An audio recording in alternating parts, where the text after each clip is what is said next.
agonizingly intense and rib-ticklingly funny.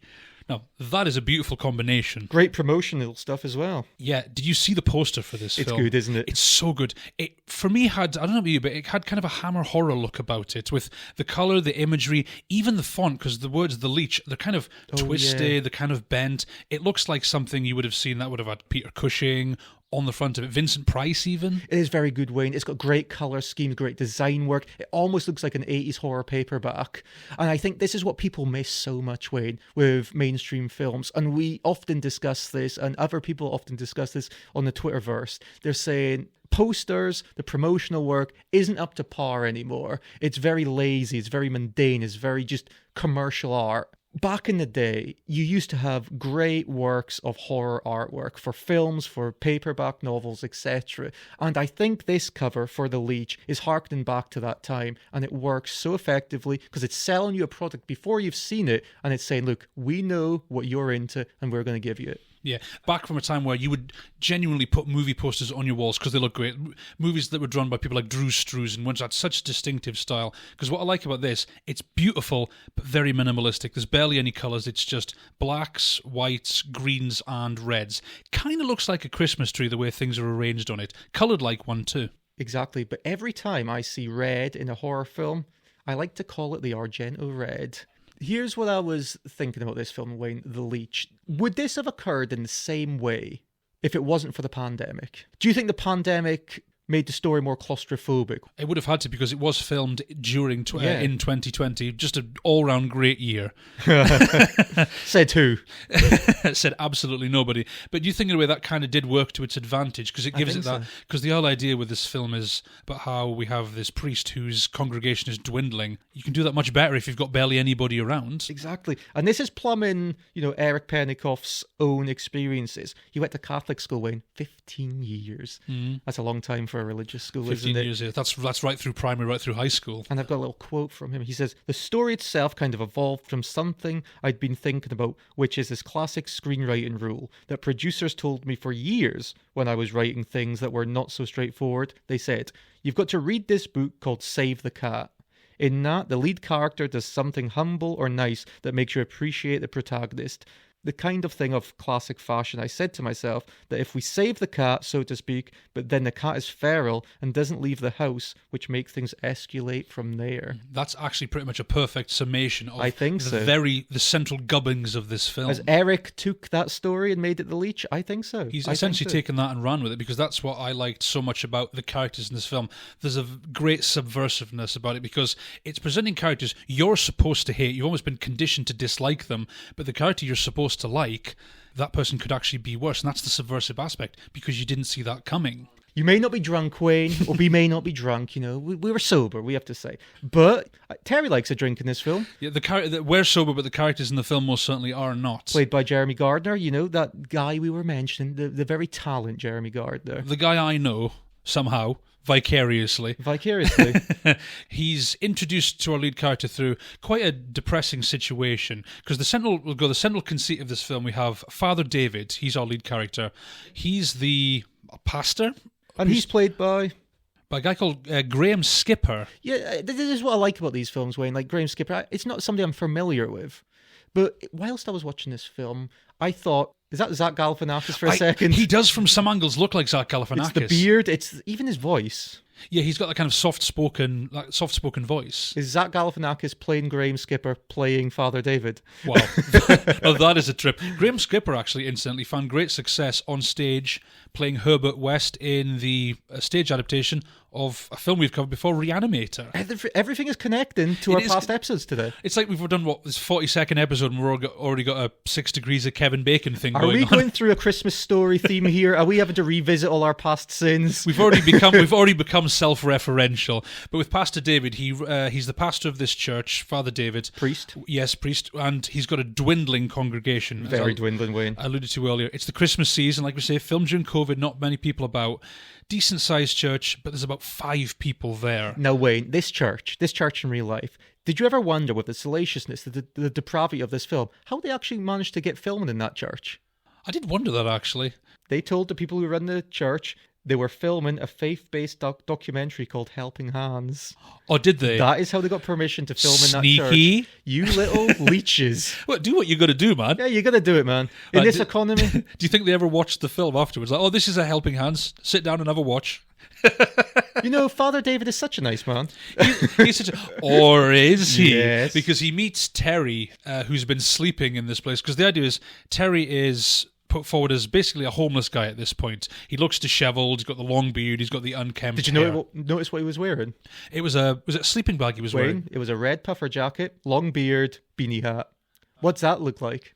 Santa Claus. Santa Claus, Wayne. He literally is. He's David's Santa Claus. I wonder if David even believes in Santa Terry Claus. Santa Claus. Terry Santa Claus. He's David's Terry Santa Claus. So he finds him here. David is despondent kind of at the start of the film. He's trying to be optimistic, but he's got about 4 or 5 congregation members, yes. None of whom even pay him any mind at all. Even when they're leaving, and he's like, goodbye, bless you. They don't even look at him. Wayne, I love the setup of this film, right? When the congregation are flocking, they're leaving him. He finds in the back of the church Terry sleeping, as we mentioned, the clothing he was wearing. But what I liked was he says to David, Father David, he says, why don't you just leave me the keys and I'll lock it up for you? Would you leave the keys to your church to a complete stranger? No. I think, again, this is kind of in fitting with David's character because he's a very devout man. He's the whole, everybody's God's children, this is my flock. And every time he meets somebody like Terry, this is just someone who's strayed from the flock. I think he genuinely does want to see the good in people, kind of for better and for worse. I think this is one of his deep character flaws. Well, he's preaching at this moment, isn't he? Prior to this, he's saying, this is Christmas time. It's the time of giving, the time of receiving people who you may not necessarily want. David, you've got what you wished for. Exactly. Terry is the ultimate leech. Maybe he's not expecting it would be somebody like Terry. Well, Terry is very much an oversharer. I don't think there's a secret that Terry's kept to himself. Because there's a conversation in the car, because of course David takes him. He takes him in. Terry's got nowhere to go. He's been thrown out by his missus, so to speak. Terry says to him, what do you do when your ladies are all bent out of shape? Do you give her a good old chimney sweep? I'd never heard that expression used before. I'm fairly sure David hasn't either. And what was that meaning, Wayne? A bit of hanky-panky? Bit of hanky-panky, bit of fornication? Get your leg over, a bit of how's your father? Exactly, there you go. But it did bring up a thing for me, what I liked so much about the characters. They work because they're realistic. We all know people like this. You've got David, he's keen to help, he's very friendly, but he's too easily pushed around by a lot of people. Then you have people like Terry, who are friendly and well-meaning, but they're very overbearing and, for lack of a better term, very annoying. It just feels like this film contains kind of exaggerated versions of these real-life characteristics. And that's why it works, Wayne. We're dealing with reality notched up a slight bit for the comedic aspect, for the horror aspect. And it's like these conversations, I think, are pivotal to this film because above all, this is a funny film. It is scary at moments. It has its, depraved moments, but it's funny. It's like in that same scene when he's on about sex. Father David says, look, I'm a priest. I'm celibate. Terry's reply to that, oh, cool. So you got like both parts.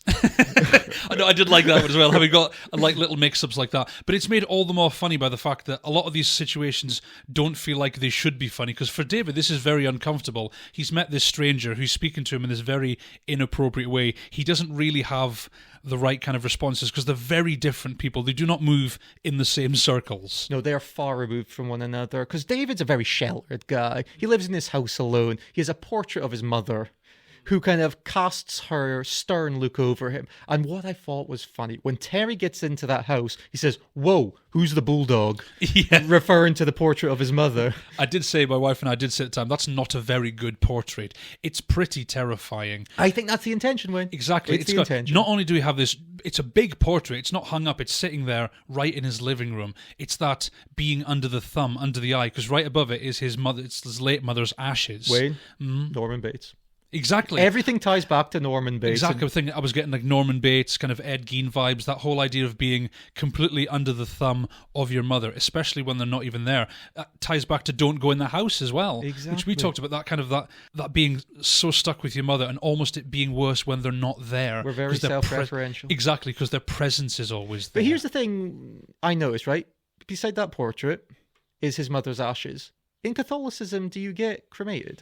I don't know. Unless she was like a different... She wouldn't have been a different faith. Surely she would have brought him up in the same one. That's what I was thinking. I'm not sure, because you would have been... Yeah, I think the idea is you have to be buried... Does that demonstrate on some kind of hypocrisy, the fact that they were so strong in that faith, but they completely disobeyed it to do something like that? Or was it just a centerpiece for the film? Because it ties in later for something. Oh, it ties in later. Oh, it does. That's one way of putting it. A very messy way. Yeah, but another relationship that's very important for David, not just his one with Terry, is one with a character called Rigo. Okay, Wayne. What the fuck happened between David and Rigo? So, who is Rigo? Rigo is a member of David's very small congregation. He's a musical man. He records... It's like raps. Gospel rap. He does gospel raps. I can understand the whole idea. Let's try and reach the kids because we feel out of touch. So let's write rap. Let's do it through music. Right, I've got something here, Wayne. Yeah, and I'm go going to ahead. lose too much street cred. Right, here's some verses from... You're not actually going to rap this, are you? Absolutely not. Good. Right, here's some verses from Rigo and his rap. Wash me in the blood, Lord, I'm a disciple. Okay. Put down the Glock, pick up a Bible. I was swimming with the sharks, no air, I'm going under. Darkness in my life, I'm blind, no Stevie Wonder. Kicking that pure heroin for the Lord. Christ, you hold the throne, I'll swing the sword. And it got me thinking, in the spirit of Christmas and all things holy, thank God for Terry. His metal music interrupts the scene. It does. It cuts right over the top of it.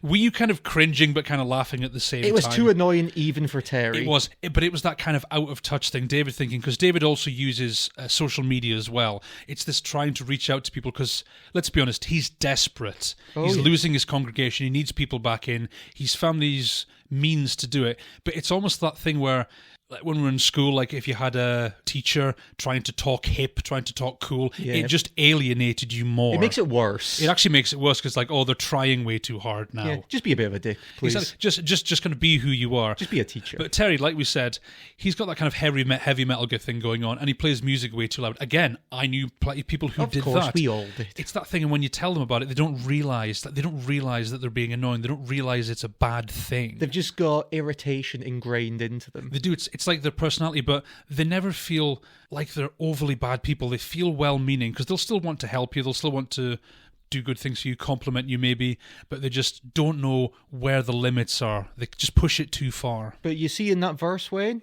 with Rigo? The bit about Stevie Wonder. Nope. Which bit? Well, that's just insensitive.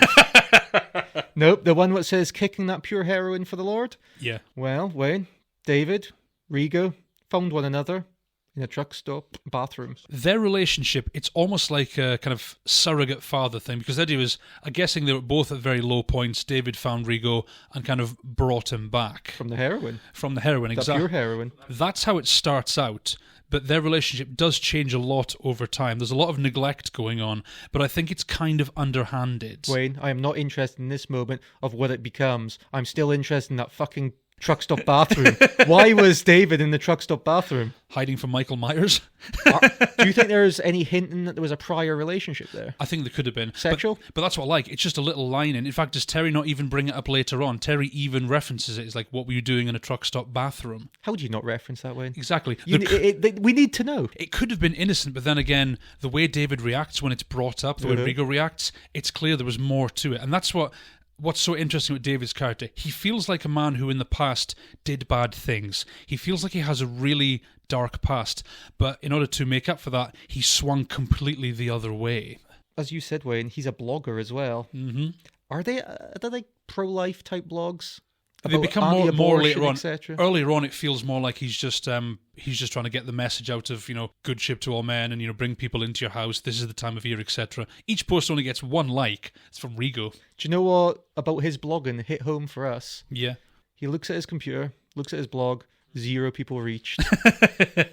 Okay, Wayne. Exactly. We've been in the grind, especially early on with this podcast. Mm-hmm. Can be deflating. It can be. Yeah, you put a post out, you think it's really good, really clever, gets minimum engagement, can be very dispiriting. In some ways, Wayne, are you saying you are David?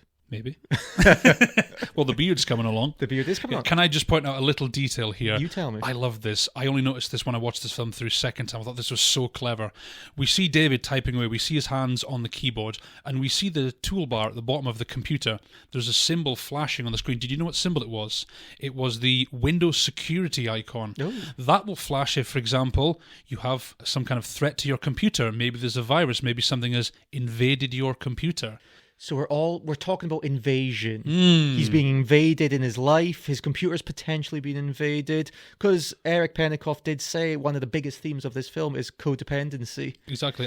I love that little detail. I didn't notice it second time round. I thought, bravo to you. Great storytelling. Good spotting there, Wayne. Good spotting. That's what we talk about, visual storytelling. You can subtly implant something without being, completely knocking you on the head. I don't, because it's actually right at the periphery of the screen. I think he put it there almost like an Easter egg, like to see how many people notice this. They get more sinister as they go, as his personality gets more sinister. And that was kind of getting me onto this. As I said, Pennycoff says it's about codependency. In a way, do you find that as much as Terry and Lexi annoy him, that in a way he needs them to validate his own goodness? Absolutely, in yeah. a way. By the way, yeah, Lexi is... Let's get on to Lexi, because she's an interesting character. She's the girlfriend of Terry. Is girlfriend, not fiancé, not wife. Girlfriend. Real life. They're real life. They're actually married in real life, yeah. It feels like they have somewhat a destructive relationship. She's played by Taylor Zodke. They're kind of between jobs. They're almost between homes as well, because Lexi says she's been thrown out. She does just turn up abruptly, and Terry's like, oh, yeah, this is my girlfriend Lexi. And David's like, okay, you were going to tell me about this when? Well, in this film, in an earlier scene, there is a woman, an unknown woman at the time, who's in the confessional. And she's saying she's pregnant, she's got a lousy partner, etc. She's kicked him out, but she's pregnant. Who would turn up at that doorway? But Lexi. But Lexi, yes. Interestingly, because we hear this person speaking, we hear the details, but we never actually see them. But I would like to talk about what you said there, absolutely, about him almost needing them, because David, as well as, being a man who's gone through all these things, he does have a certain arrogance and superiority, especially the way he treats Terry and Lexi. Because yes, he brings them in, welcome to my home, you can use my home, but in a lot of ways he does really condescend to them. He even mentions their bad ways and even talks about saving them at one point.